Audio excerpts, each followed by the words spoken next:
5ই August একাধারে ঘটে গেছে বেশ কয়েকটি ঘটনা। দিন শেষে অধ্যাপক ইউনূস জাতির উদ্দেশ্যে দেওয়া ভাষণে বলেছেন, 2026 সালের ফেব্রুয়ারিতে রোজার আগে ত্রয়োদশ জাতীয় সংসদ নির্বাচন আয়োজনের প্রস্তুতি নিতে নির্বাচন কমিশনকে চিঠি দেবেন। অধ্যাপক ইউনূস তার ভাষণের শেষ দিকে বলেছেন, এবার সবাই আনন্দ সহকারে ভোট দিতে পারবে।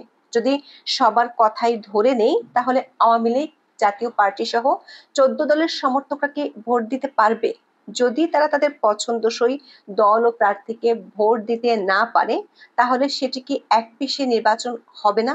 অধ্যাপক ইউনূসের ভাষণের আগে সরকার সমর্থিত কিংস পার্টির হঠাৎ কক্সবাজারে বিশেষ ভ্রমণ, মানিক মিয়া এভিনিউতে কোটি টাকা খরচ করে জুলাই ঘোষণাপত্রের অনুষ্ঠান নিয়ে চোখ কান খাড়াই ছিল দেশের মানুষের। বিকেলে 28 দফার ঘোষণাপত্র পাঠ করেন অধ্যাপক ইউনূস। আমাদের বিশ্লেষণ হলো, অধ্যাপক ইউনূস বাংলাদেশের মুক্তি সংগ্রাম ও স্বাধীনতা যুদ্ধ, স্বাধীনতা পরবর্তী অনেকগুলো ঐতিহাসিক সত্যকে বিকৃত করে তুলে ধরেছেন। বিএনপিকে খুশি করতে গিয়ে শেষ পর্যন্ত নিজের ইচ্ছের বিরুদ্ধে 111 বিরোধী মন্তব্য জীবনে প্রথমবারের মতো প্রকাশ করলেন অধ্যাপক ইউনূস। আবার জামাত ইসলামকে খুশি করতে গিয়ে বাংলাদেশের মুক্তিযুদ্ধে স্বাধীনতা বিরোধীদের ঘৃণ্য ভূমিকা সম্পর্কে কিছুই নেই ঘোষণাপত্রে। তবে স্বাধীনতা বিরোধী শক্তিগুলো যে এখনো বাংলাদেশে ঘৃণই রয়ে গেছে তার প্রমাণ মিলেছে ঢাকা বিশ্ববিদ্যালয়ে। অধ্যাপক ইউনূস যখন স্বাধীনতা বিরোধীদের ভূমিকা গোপন রাখছিলেন, তখন টিএসসিতে তাদের বিরুদ্ধে হয়েছে মিছিল। বিস্তারিত জানতে চলুন যাওয়া যাক বিশ্লেষণে।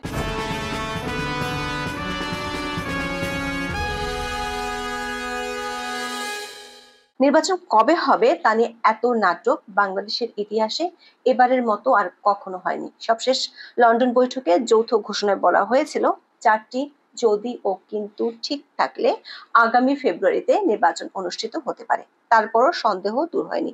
খোদ সরকারের অনেকের মুখ থেকে ফেব্রুয়ারি না এপ্রিল তা নিয়ে অনেক অনিশ্চয়তার কথা শোনা গিয়েছিল। এমনকি কয়েকদিন আগে উপদেষ্টা ফরিদ আক্তার বলেছিলেন, শেখ হাসিনার বিচার না করে তারা ক্ষমতা থেকে যেতে পারেন না। শেষ পর্যন্ত 5ই আগস্ট রাত 8টা 20 মিনিটে অধ্যাপক ইউনূস জাতির উদ্দেশ্যে যে ভাষণ দিলেন, সেখানে লন্ডন ঘোষণা মোতাবেক ফেব্রুয়ারিতে রোজার আগে নির্বাচনের কথা জানালেন। তিনি বলেছেন, অন্তর্বর্তী সরকারের পক্ষ থেকে তিনি প্রধান নির্বাচন কমিশনের কাছে চিঠি পাঠাবেন যেন নির্বাচন কমিশন আগামী রমজানের আগে 2026 সালের ফেব্রুয়ারি মাসে জাতীয় নির্বাচন অনুষ্ঠানের আয়োজন করেন। দর্শক, নির্বাচনের দিনক্ষণ না আসলেও ফেব্রুয়ারি মাসটি নিশ্চিত হওয়ায় আপাতত কিছুটা হলেও স্বস্তি এসেছে। তবে অধ্যাপক ইউনূসের ভাষণের শেষ দিকে নির্বাচন সম্পর্কে তিনি এমন একটি কথা বলেছেন, সেটির বাস্তবায়ন আদৌ সম্ভব কিনা তা নিয়ে প্রশ্ন তোলা যায়। তিনি বলেছেন, এবার আমরা সবাই ভোট দেব, কেউ বাদ যাবে না। সবাই যেন বলতে পারি, নতুন বাংলাদেশ করার পথে দেশকে রওনা করার জন্য আমি আমার ভোটটা দিয়েছিলাম।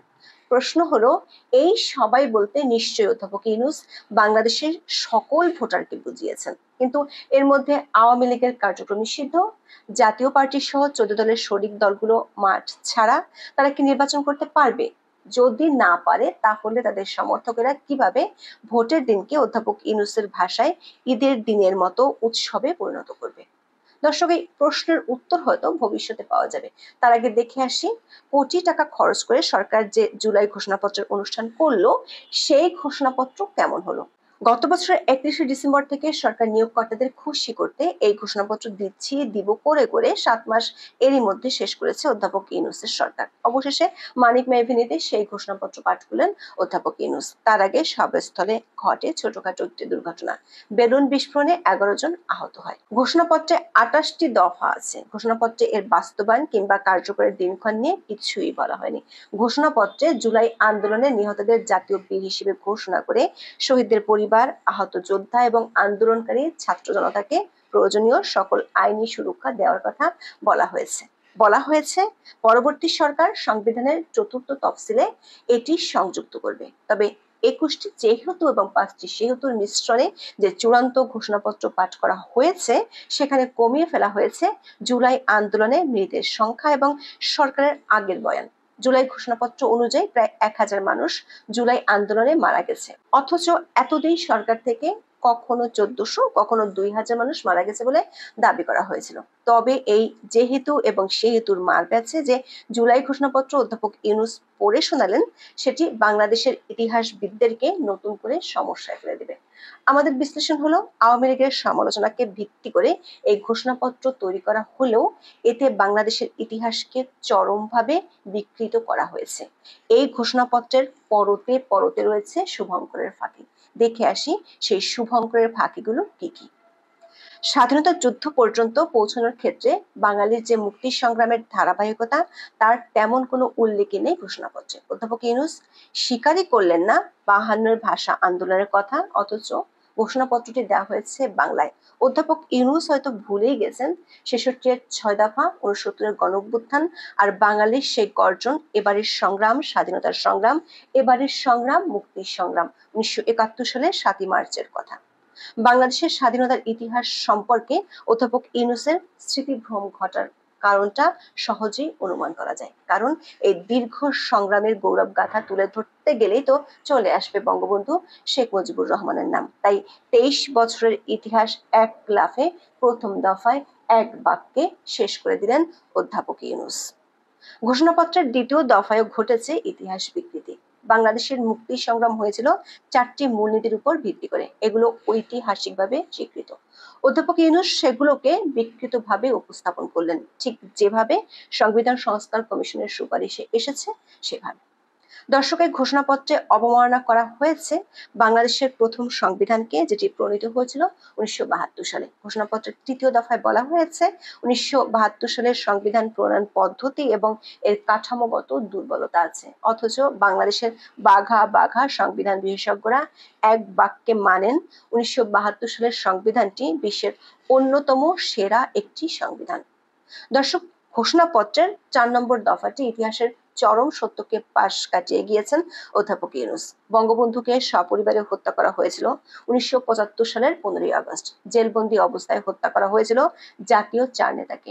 বঙ্গবন্ধু ও জাতীয় 4 নেতা ছাড়া বাংলাদেশের মুক্তির কথা ভাবতে পারে না ইতিহাসের কোনো পাতা, অথচ তাদের কথা গুণাক্ষরেও বলা হলো না ইউনূসের ঘোষণাপত্রে। এই দফাটি পড়ে বোঝা যায় বিএনপিকে খুশি করতে গিয়ে অধ্যাপক ইউনূস ইতিহাসের অনেক সত্যকে উজ্জ্বল রেখেছেন। বিএনপিকে খুশি করতে গিয়ে নিজেই বিপদে পড়েছেন অধ্যাপক ইউনূস। 111-কে বলেছেন দেশি বিদেশি চক্রান্ত, অথচ অধ্যাপক ইউনূস 2007 সালে নাগরিক শক্তি নামে রাজনৈতিক দল করার সময় ওই 111ই বলেছিলেন জাতির জন্য মহা সুযোগ। তার চেয়ে বড় কথা হলো 111 আসার পেছনে ইতিহাসকে একেবারেই বিকৃত করে গেছেন অধ্যাপক ইউনূস। দলীয় বিচারককে তত্ত্বাবধায়ক সরকার প্রধান করার জন্য 2006 সালে বিএনপি সরকার বিচারপতিদের অবসরের বয়স বাড়িয়েছিল, যাতে সাবেক প্রধান বিচারপতি কে এম হাসান তত্ত্বাবধায়ক সরকারের প্রধান হতে পারেন। এর প্রতিবাদে তখন সবগুলো বিরোধী দল একযোগে আন্দোলনে নামে। 2006 সালের 28 অক্টোবর সারা দেশ হয় রণক্ষেত্র। কে এম হাসান প্রধান উপদেষ্টা হতে অস্বীকৃতি জানালে নিয়ম ভেঙে রাষ্ট্রপতি অধ্যাপক ইয়াজউদ্দিন নিজেই হন প্রধান উপদেষ্টা। তারপর থেকে যে সহিংসতা হয় সেটিকে অধ্যাপক ইউনূস বলছেন দেশি বিদেশি ষড়যন্ত্র। যদি ষড়যন্ত্র হয় তাহলে তিনি 2007 সালে যতগুলো ভাষণ বা বক্তব্য দিয়েছেন তার সবগুলোতেই ওই সরকারের কেন ভূয়সী প্রশংসা করেছিলেন। মজার বিষয় হলো 111-কে দেশি বিদেশি ষড়যন্ত্র বললেও 2008 সালের নির্বাচন নিয়ে কোনো প্রশ্ন তোলা হয়নি ঘোষণাপত্রে। 2014 থেকে 2024 পর্যন্ত 3টি নির্বাচন নিয়ে প্রশ্ন তোলা হয়েছে।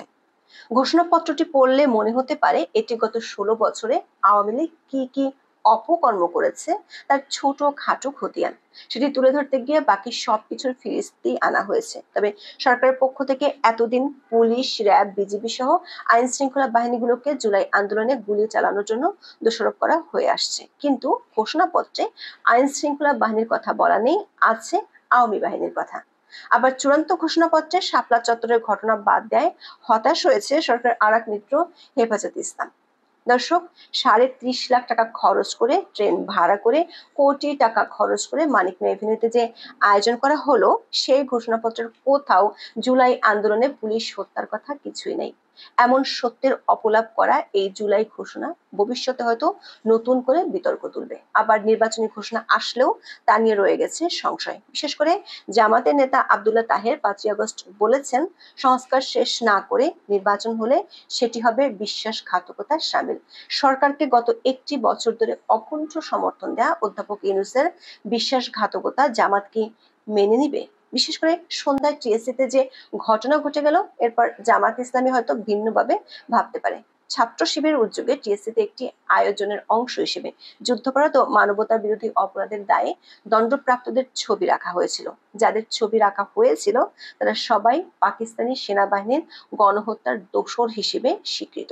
শিবিরের এমন কাণ্ডে ফুঁসে ওঠে ঢাবির সাধারণ ও বামপন্থী ঘরানার শিক্ষার্থীরা। শেষমেশ পুলিশ প্রহরায় ঢাবি কর্তৃপক্ষ ছবিগুলো সরিয়ে নেয়। এ নিয়ে দুপক্ষের মধ্যে দেখা দেয় উত্তেজনা।